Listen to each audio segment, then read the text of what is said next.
செங்கல்பட்டு மாவட்டம் தாம்பரம் சானிட்டோரியம் ரயில் நிலையத்தில் 3 வயது ஆண் குழந்தையை மர்ம நபர் ஒருவர் இறக்கிவிட்டு சென்ற சம்பவம் அதிர்ச்சியை ஏற்படுத்தியுள்ளது.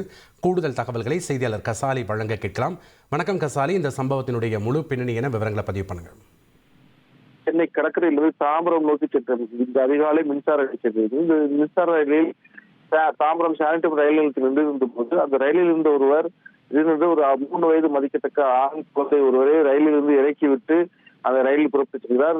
அந்த குழந்தை ரயில் நிலையத்தில் சுற்றித் திரிவதை கடந்தும் பரிமலை ரயில்வே பாதுகாப்பு படை போலீசார் அந்த குழந்தையை மீட்டு விசாரிக்கிறார்கள். அந்த குழந்தைக்கு எதுவும் தெரியாததால் அங்குள்ள சிசி காட்சிகள் ஆய்வு செய்தனர். அப்ப அந்த ஒருவர் ரயிலில் இருந்து அந்த குழந்தையை இறக்கி விட்டு சென்றது தெரிய வந்தது.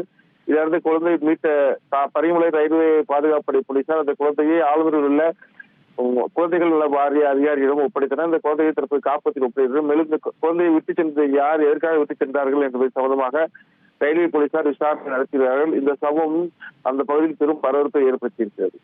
நன்றி கசாலி, எங்களுடைய தகவல்களுக்கு. இனி செல்லும் இடமெல்லாம் செய்தி. தந்தை டிவியின் வாட்ஸ்அப் சேனலை ஃபாலோ பண்ணினா செல்லருக்கும் இடமெல்லாம் செய்தி. இதோ QR கோட் இப்பவே ஸ்கேன் பண்ணுங்க, ஃபாலோ பண்ணுங்க.